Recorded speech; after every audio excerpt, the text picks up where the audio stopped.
Fresh off his swearing in, Mark Carney channeled Donald Trump with a made-for-TV executive order signing, except in Canada, that's not exactly how it works. Tom Korski, managing editor of Blacklock's Reporter, is here to help us dig into this farce. Tom, welcome back. How are you? Well, thank you, Richard. All right, so can the Prime Minister just wipe out a tax with a pen stroke like that?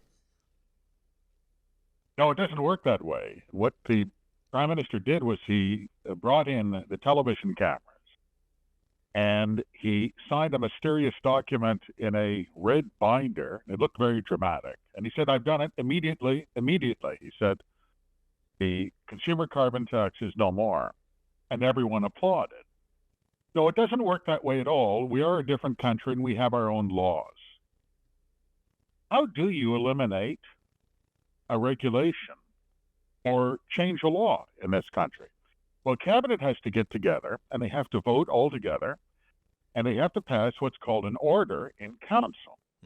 And then you have to drive that piece of paper across town, across Ottawa, to the palace where the Governor General lives, and you have to get that person to sign it, and then you have to publish it in a periodical that's published twice a week since 1841. It's called the Canada Gazette.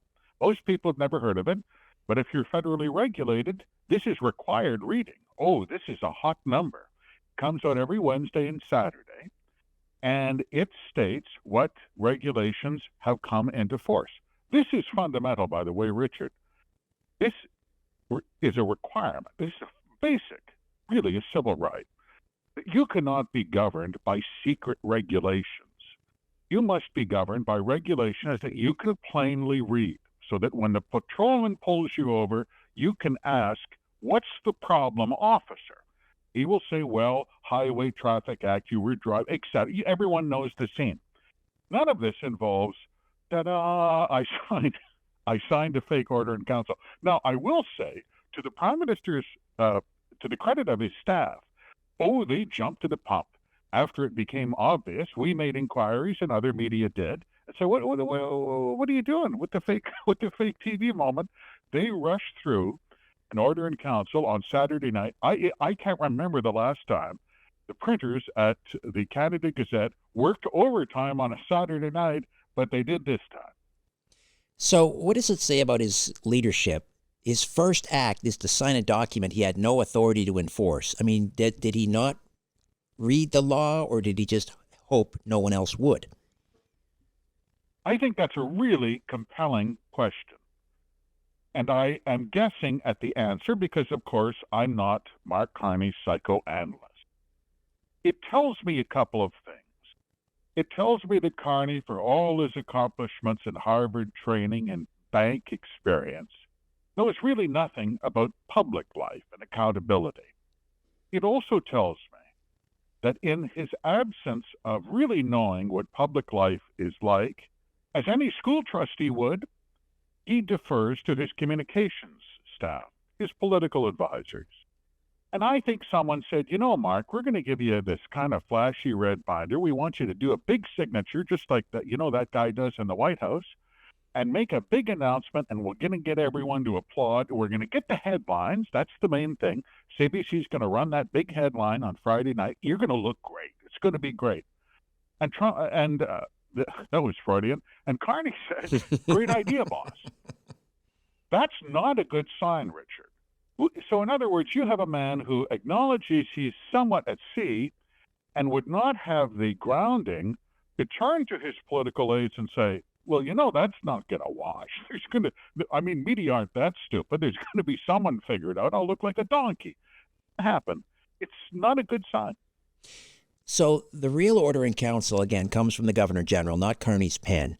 But it reduced the tax to zero. It didn't eliminate it. I mean, is that a technicality, or does that leave the door open that, again, another order in council, should the Liberals win the next election, they can just increase the rate back up? Of course they can. Now, they use the word in their legal notice, which we read these just religiously, because that's where the money is.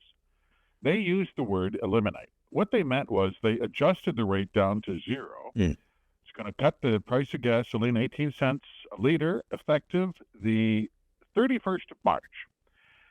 But that doesn't mean that they can't bring it back, as you point out, Richard, in a New York minute. If, for instance, they won a majority, Cabinet just has to meet in secret session, push that rate back up to 18 cents a liter, drive it across town, get the Governor General to sign it, put it in the Candidate Gazette on a Saturday night, and it's the law. Which is why you have the opposition leader today saying, I have an idea. Why don't we just repeal the enabling legislation altogether so we can stop playing semantic word games? And that's an interesting point. Mm. It seems Mark Carney's first lesson as PM is how to dodge a straight answer with a smirk and a blind trust. Our wealthiest prime minister since Paul Martin, I understand, loaded with stocks tied to federal contractors across 2 continents. He gets asked about his assets and calls it odd for us to care where his millions come from. Let's talk a little bit about this blind trust bluff. His assets are in a blind trust. He's only been PM since March 9th, barely a week. How plausible is it that a multimillionaire with holdings across Goldman Sachs and Brookfield and Stripe was able to set up a fully blind trust that fast? Or is he, I don't know, banking on Canadians not knowing trustees can still manage his old investments, with a wink and a nod? Exactly. Or that he would know what they were when he put them in a blind trust 20 minutes ago, which was exactly the question. This blind trust is not ancient. This just happened. And so the question was, he was asked regarding himself under the Conflict of Interest Act. It's not just yourself, it's also your spouse. His wife has been a director of federal contractors. That's just a matter of record. She has served on the boards of companies that have received millions and millions of federal dollars. And he has been a director and a senior executive with federal contractors. Well, that's an issue. So he was asked a very straightforward question. Reporter asked, I quote the reporter accurately, what is the value of the assets and where did they come from? End of quote. How can Canadians know there is no conflict of interest? Quote, end of quote. To which the Prime Minister replied, that's an odd question or odd way of framing it. And then he went on to explain what a blind trust means in words as if he was speaking to a room of kindergartners. I got to tell you something, Richard. I'm not going to get exercised. Transparency means that you can get off your high horse. And when you are asked to prove that you do not have a conflict of interest, whether you are a school trustee or a federal meat inspector, you will do so. If there's too much heat in the kitchen, nobody put a gun to your head and asked you to put yourself in a position where you can enact laws or regulations that will benefit you or your spouse. That's what transparency means. This banker, who has never been asked this question before in his life, seems to have trouble grasping it. And his response was to be somewhat indignant and, forgive me, rather facile in speaking to reporters. Hey, buddy boy, if you want to be prime minister, and you have stock options with Bloomberg, Brookfield Asset, Goldman Sachs, Pacific Investment, Stripe.com, or your wife's Eurasia Group, or the Vancouver company, Terramara, where she was a director and they got $3 million from the Department of Agriculture, you tell the world. And then we'll decide. You don't get to be somewhat exasperated. This is the difference. Richard, even members of the British royal family disclose some assets. I don't know what this guy's coming from, and I don't think it's tenable. Well, what does the law say? I mean, Poilievre calls it the Carney loophole. He wants to close it, but that was during the Liberal leadership race. Now Carney is prime minister. What does the law say about disclosure and transparency? Our ethics law is that weak. The ethics law says that a prime minister, within a period of typically 120 days, can disclose some assets, gifts over $200, and wife's income. But we never knew what was in Prime Minister Trudeau's blind trust. We just knew there was a blind trust. Now, there was an officer of Parliament named the Ethics Commissioner who did very much know what was in the blind trust.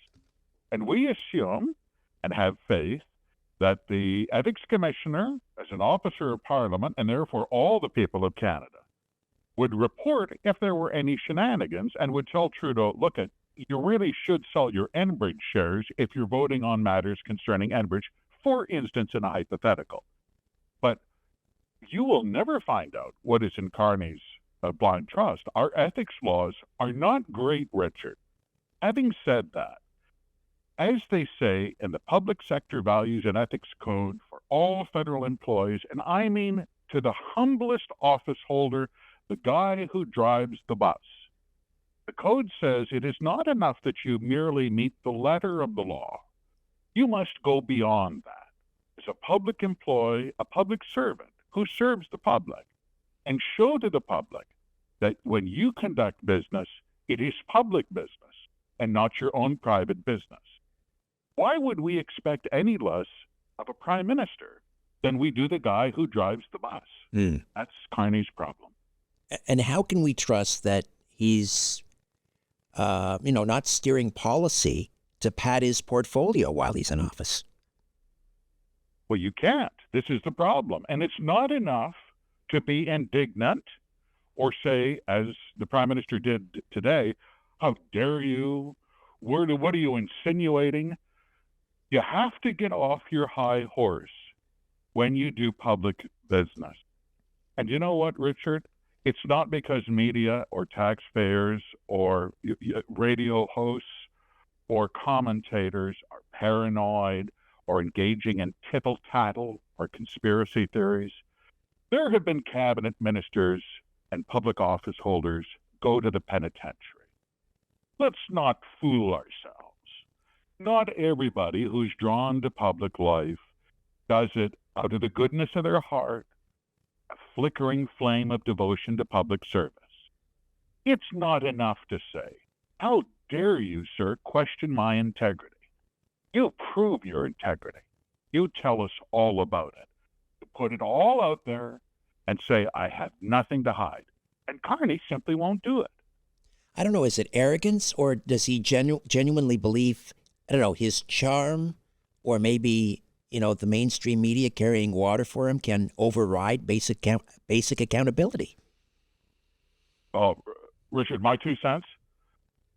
This is a central banker. This is a man who is completely malformed by the experience of walking from your central bank office to a chauffeured car year after year after year. Don't let anyone tell you that's not a malforming experience. And then you'll go into news conferences with, forgive my language, very differential business reporters. Yes, Mr. Carney.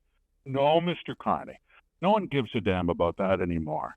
Are you still having stock options in Brookfield or not? Are you still trading in Goldman Sachs stock or not? Don't tell us about your integrity. I think this is a guy who started at the top. You talk to any school trustee, any town councilor, any irrigation district commissioner, the humblest public office holder in our land will tell you that's the business, but he doesn't think so. Wow, 1 week in office. He's off to a rip-roaring start. Tom Korski, managing editor of Blacklock's Reporter. Please support independent media, blacklocks.ca. To subscribe, blacklocks.ca. Tom, thank you as always. Thank you, Richard. Hey, this is Richard Serrett. Welcome to my YouTube channel. Don't forget to like and subscribe.